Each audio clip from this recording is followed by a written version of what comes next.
आमच्यावर आणखीन परत एक आमच्यावर डागणी दिली जाते, दुःखावर आमच्यावर घाला घातला जातोय, जो आमचा कोकणाचा हापूस आंबा, जो आमचा कोकणाचा हापूस आंबा आहे, जो जगाच्या पाठीवर आमच्यासारखा दर्जेदार हापूस आंबा, आमच्यासारखा चविष्ट हापूस आंबा, आमच्यासारखा कलरला उत्कृष्ट असलेला हापूस आंबा, आमच्यासारख्या आंब्याची एकदा का चव घेतल्यानंतर त्या आंब्याची कोणी बरोबरी करू शकत नाही जगाच्या पाठीवर.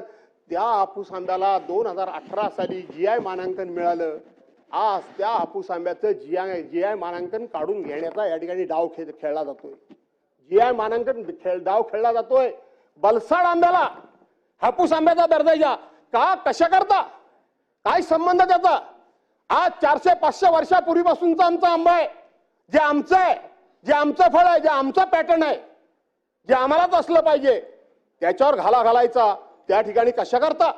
कोकण एक तर काय मागत नाही, तुम्ही त्यांना आर्थिक मदत काय करत नाही, केली तर तुमची सरकार मदत बुडवत नाही. तुम्ही त्या ठिकाणी कर्ज आम्ही घेत नसल्यामुळे बँकेचं रिशेड्युलिंग केलं तर त्याचा त्याला उपयोग होत नाही का? कशा पद्धतीनं? आज मला परवा ज्या दिवशी कोणाची तरी एखाद्या जबाबदार मंत्र्याची मी मुलाखत बघितली, मी नाव या ठिकाणी घेत नाही, त्यांनी सांगितलं काय त्यांनी होणार आहे, काय फरक पडतोय, शेवटी आमच्या हापूसची देवगडची चौथी चव, आमच्या रत्नागिरीची चौथी चव कोणालाच येणार नाही. हे असले नाही, असले तकलादून या अशा प्रकारचे पळकाडू उद्गार मंत्र्यांना शोभत नाहीत का? कशा करता?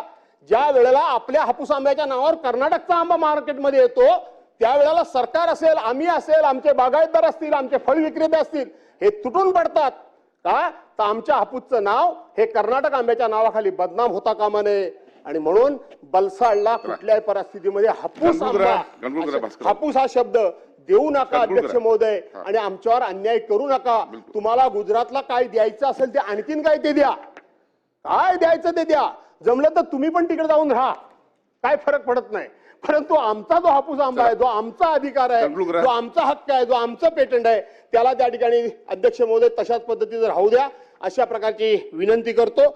मत्स्य व्यवसायाला आपण शेतीचा दर्जा दिला, मी आभार मानतो, सरकारला धन्यवाद देतो. मी धन्यवाद देतो आमच्या मत्स्य विकास मंत्र्यांना.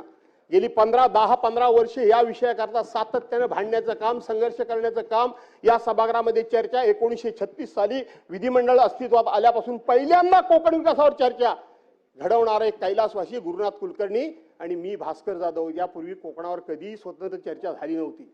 विलासरावजी देशमुख त्यावेळेला मुख्यमंत्री होते, मी वरच्या सभागृहाचा सदस्य होतो.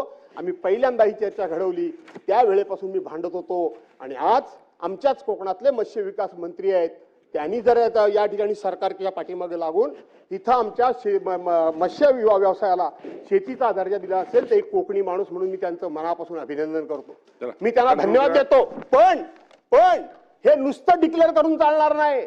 खऱ्या अर्थानं मत्स्य शेती म्हणजे तुम्ही त्या मत्स्य व्यावसायिकांना नक्की काय देणार आहात, कशा पद्धतीनं मत्स्य शेतीचा दर्जा दिला, तो दर्जा म्हणजे काय, हे सातत्यानं मी शोधण्याचा डिपार्टमेंटमध्ये प्रयत्न करतो, पण तो मिळत नाही. आणि म्हणून अध्यक्ष महोदय त्याला पण शेतीचा दर्जा द्या आणि त्या मत्स्य व्यावसायिकांना त्या ठिकाणी वाचवा अशी विनंती करतो. आमच्या बागायती वाचवा, आमचे मत्स्य व्यवसाय वाचवा, आमच्या फळबागा वाचवा, आमची शेती वाचवा, आणि त्याचबरोबर विदर्भाला सुद्धा वाचवा, मराठवाड्याला सुद्धा वाचवा, उत्तर महाराष्ट्राला वाचवा, पश्चिम महाराष्ट्राला वाचवा. कारण शेवटी सगळा महाराष्ट्र हा जर समृद्ध होईल तर संपूर्ण महाराष्ट्र समृद्ध होईल. आणि म्हणून या चर्चेच्या माध्यमातून सरकारचं औदासीन्य आहे, सरकारचं दुर्लक्ष आहे. एवढं बोलल्यानंतर सुद्धा एक मंत्र्याच्या पलीकडे कोणी मंत्री आला नाही. आणि म्हणून सरकार लोकांना फसवण्याकरता हा चर्चेचा हा प्रस्ताव येऊ नये, लोक शेतकऱ्यांना न्याय देण्याकरता आलेला असावा, एवढी अपेक्षा करतो. या ठिकाणी थांबतो. आभार मानतोय का आपण मला 293च्या प्रस्तावावर बोलण्याची संधी दिली. कृषी विभागाच्या वतीने अतिवृष्टीचे अनेक पंचनामे झाले, अनेक नुकसानी झाली, जमीन खरडून गेल्या, जमिना वाहून गेल्या, परंतु नुकसान भरपाई देताना त्या शेतकऱ्याच्या अपेक्षेप्रमाणे नुकसान.